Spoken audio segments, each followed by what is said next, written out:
Hi everyone, welcome to Financial Insights. I'm Linda, your accounting coach. Today I want to explain what is a balance sheet. Many times we hear from Forbes magazine and other publications on who's ranked number one in revenue or billionaire terms. So, for instance, they'll say, Oprah Winfrey is worth $1 billion. And you may be asking yourself, well, how do they calculate that number? Well, coming from the balance sheet. The balance sheet probably is one of the most misunderstood financial statements. And I think as founders and business owners and nonprofit leaders, we have to start taking a look at the balance sheet instead of so focusing more on revenue and then what we're spending. So the balance sheet for us tells us an overall financial health for our business. That's all it is, a financial health, almost like a report card. So today I want to provide you the definition of the balance sheet, also also why is it important, and then also how to read the balance sheet because it's pretty simple. So first, what is the balance sheet? It's just a financial health. It actually tells you the net worth of your business. So, of course, if you go to an investor, you'll have to provide them more than the balance sheet, but the balance sheet is a starting point.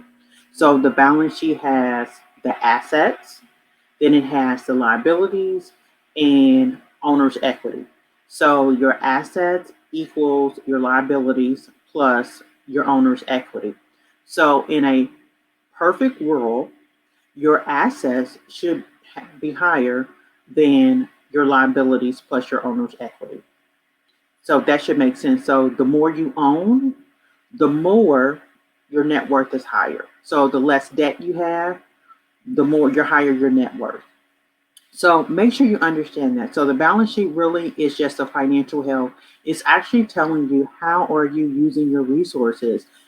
Are you using your resources responsibly? And actually also a good point from the balance sheet is like how are you funding your business? So if you look at the liability section and there's debt, which of course there could be a reason for that. A lot of us have to start with some type of debt or loan or line of credit. That's fine.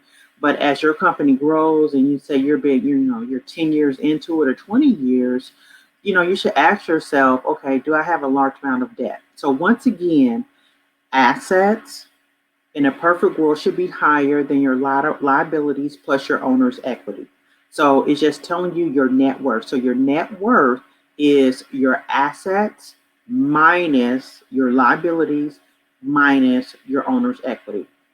So just make sure that you're looking at those three sections. And those three sections of the balance sheet, once again, are the assets, liabilities, and owner's equity. So assets is actually what you own as a business. So that includes your checking account, your savings account. If you're a nonprofit, any funds that were given to you, donations. Also, inventory is also included, equipment, and accounts receivable. So we should know, hopefully by now, accounts receivable is money that is owed to you. So those are your assets. Those are the things that you can actually sell or generate some type of income from. I'm talking not income, but cash. The next section is the liability section. That is money that you owe someone else. So that is loans, line of credit, accounts payable. Accounts payable is money that you owe to someone else.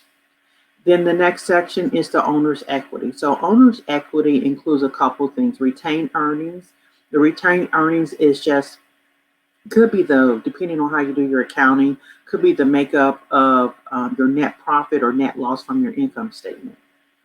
Then also you have owner's investment. And once again, you may call this something else in your accounting software, that particular account. Then we also have owner's withdrawal. So owner's investment, this is money that you as a business owner have put in. Owner's equity is money that the owner has withdrawn. So the owner may have to withdraw money for, I don't know, to get their personal car fixed, something like that, whatever the case may be. So those are the three sections. And you may say, ask yourself, well, why is it important? Because a lot of times you hear, oh, revenue, expenses, we focus a lot on profit and loss. Well, the balance sheet is a real focal point for bankers, other lenders, grantors, and and also investors.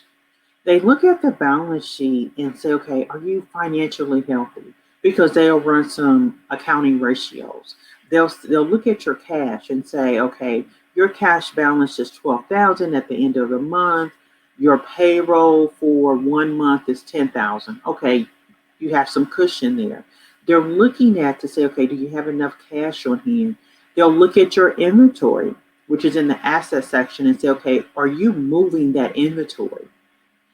And what I mean by moving that inventory is, are you selling the inventory? So, of course, you produce the inventory, you pay for the cost of goods sold, but for that inventory amount, if it's, let's just use a simple number, 100, and it's been 100 each month, that should tell you that you're not moving that inventory. So that inventory, yes, it should fluctuate, but it should be based on certain trends, and it also should be basically you produce it, you sell it, you produce it, you sell it. Also, another thing is you want to look at your cash, accounts receivable, and accounts payable. I believe those are probably the three most important accounts you need to review on your balance sheet. Why is that? So we have our cash, which is our bank account. Then we have accounts receivable. So remember, that's money coming to you. So that's cash in. Then in the middle, you have your accounts payable. Accounts payable is money going out. So if you look at those three, they have a relationship because you want to have enough cash to pay the bills, make investments. So you need to make sure your accounts receivable, people are paying you on time, or you understand why they're not paying you. Then that money comes into their bank account, that's cash in. Your accounts payable, you should be looking at to say, okay, am I paying my bills on time? Is there something late? That is money going out. So those are very three important accounts to review on your balance sheet. Overall, the balance sheet tells you your financial health. Like I said, it's your report card. It's your grade to say, okay, am I able to generate enough cash? Am I generating product and moving that product? Am I using debt wisely? And if not, why not? Of course, there could be a reason for that. Just because if your net worth is negative does not mean your business is going to close. But it's just asking those questions and reviewing the balance sheet. So once again, just like if you have a child who's in school, every quarter they get a report card. Well, your balance sheet is your monthly report card. So make sure you review your balance sheet. Make sure it's part of your month-end process. And if it's not, ask whoever handles your books, or if you do your own books, review your balance sheet. And as you review it, you'll get more familiar with it and you'll start to ask questions. And then that's really where you can grow your business and make it scalable. So once again, remember, check your report card. Until next time.